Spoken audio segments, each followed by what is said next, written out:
광주의 한 여고에서 불거진 교사들의 성추행 의혹에 후폭풍이 거세지고 있습니다. 자, 성희롱과 성추행 교사 지금까지는 한 11명 정도로 이렇게 밝혀졌었는데 5명이 더 추가가 됐고 이제 경찰 수사를 앞두고 있어요. 예, 경찰의 애초에 이제 그 수사 착수된 그 교사 대상 범위는 11명이었어요. 근데 이제 경찰이 이 학생들이 진술한 내용을 토대로 해가지고 정밀하게 이제 그 분석 작업에 들어갑니다. 예. 그 과정에서 교사 5명이 더 들었어요. 그러니까 총 교사가 16명이고요. 네. 그러면 전체 교사의 한 20%가 된다고 그러는데 또 그 여교사를 빼고 나면 20%가 훨씬 넘죠. 예. 그렇겠네요. 거의 절대 다수의 교사가 이 학생들의 어떤 성희롱, 성추행에 가담한 걸로 드러나서 충격을 좀 주고 있습니다. 네, 이런 문제가 발생한 것 자체만으로도 화가 나는데 또 여기에다가 일부 교사들은 학생들이 성추행 문제를 제기하며 학생부에 불이익을 주겠다 이런 협박성 발언까지 사실 했다고요. 저는 이 선생님들이 그걸 그 전가의 보도로 사용해서 성희롱과 성추행을 했다고 생각을 해요. 그러니까 이게 사실 지금 현재 지금 말씀하셨던 그 뭐 협박성 불이익을 주겠다라고 했던 부분이 학생부에 불이익을 준다고 했던 부분이 나중에 대학을 갈 때 굉장히 안 좋게 작용할 여지가 있잖아요. 네. 아시겠지만 이제 그러면 학생들 입장에서는 내가 괜히 이걸 문제 제기했다가 나만 혹시 불이익을 보면 어떡하지? 그러니까 이제 꽁꽁 숨어 있을 수밖에 없었고 예. 그런데 이제 한 학생이 이제 우리를 지켜주세요 교장 선생님이라는 글을 이제 지난달 16일에 올렸고 그리고 이제 경찰이 전수조사를 다 해보니까 이 학생이 총 869명입니다. 이 학교에 그 중에 성희롱과 성추행 피해를 입은 학생이 최소 180명 정도가 된다고 합니다. 예. 사실상 고3 학생이 지금 피해 신고가 제일 적다고 그래요.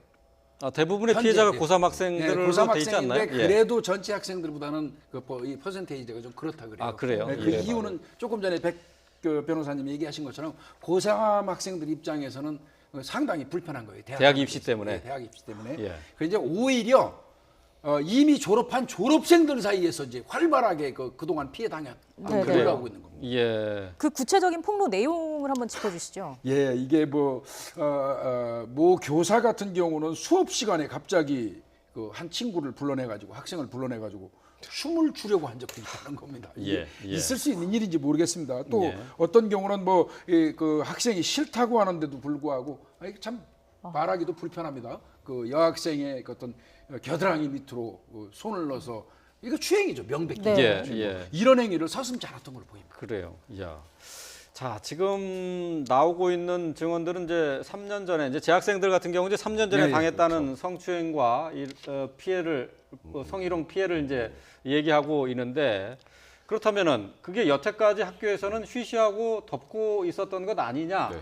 지금 그런 의혹이 제기가 되고 있어요. 사실 지금 이 학교의 교장은 파견 교장입니다. 맞습니다. 예. 파견 교장이라는 게 이제 재단 측의 전횡을 막고 학교를 좀 정상화하고 합리화하자는 취지로 이제 교장이 파견 교장이라는 형태로 이제 부임을 하는 건데 그 과정에서도 이제 내부적으로 성희롱이나 성추행 문제가 불거진 적이 있었는데 덮었습니다. 교육청에 올려야 되거든요. 원래 보고를 해야 되는데 보고를 하지 않았고 그건 과거에도 그랬던 것 같은데 여기는 이런 적이 있었다고 합니다.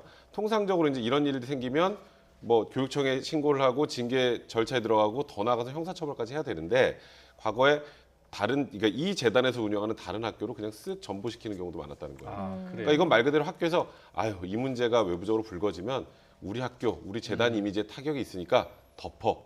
라고밖에 볼 수 없는 거죠. 이런 행동들을 했다라는 건. 이제 그러니까 이번에 학생들의 얘기로 지금 이게 외부적으로 알려지게 된 것이지 학교 측은 이게 만약에 우리가 언론이나 이렇게 수사기관을 통해서 알려지지 않았다면 이것도 덮으려고 하지 않았을까 그렇게 충분히 추정이 가능한 상황입니다. 예. 자, 이 학교는 이제 광주에서 그래도 좀 그 이름 있는 학교로 지금 알려져 있는데 말이죠. 예. 그러니까 그 교육청에서 교장을 파견할 정도면은 이 학교에 그만큼 비위 사실이 좀 많았던 문제가 있었던 학교라는 얘기네요. 예, 근데 기본적으로 이 학교는 재단 비리가 있었어요. 그래서 조금 전에 백 변호사님 설명했지만은요, 관선 이사가 나왔고요. 예. 교장도 관리 교장이 나온 겁니다. 이를테면 파견 교장. 예. 그게 1차, 2차로 나누어져 있었어요. 2015년부터 17년까지 1차 교장이 있었고 예. 그때도 이미 2건의 또 2명의 그 선생님이 아이들을 성추행한 사건이 있었어요. 그거를 이제 백변 선생님 말씀하신 것처럼 슬슬 덮어갖고 감봉으로 처리하고 자체 인사발령으로 그냥 무마해버린 그런 사실이 있어요. 네. 예. 그 이후에 이제 2017년도에 2차 교장이 와가지고 현재까지 이르고 있는데 그 과정에서 지금 그동안 있어왔던 일들이 지금 이렇게 다 드러난 겁니다. 아, 그렇군요. 그러니까 뭐 1, 2차 교장 뭐 또 저는 저 교육청도 문제가 있다고 봅니다. 1차, 2차 이런 문제가 있었음에도 불구하고 교육청에서 사실상 크게 한 일은 없는 거잖아요. 네. 엄밀히 얘기하면. 보고를 못 받았으니까 뭐 우리가 조치를 못했다 이렇게 얘기할 수 그런데 있잖아요. 보고를 못 받아서 우리는 몰랐습니다 하는 거는 공무원사에서 있을 수 없는 일이죠.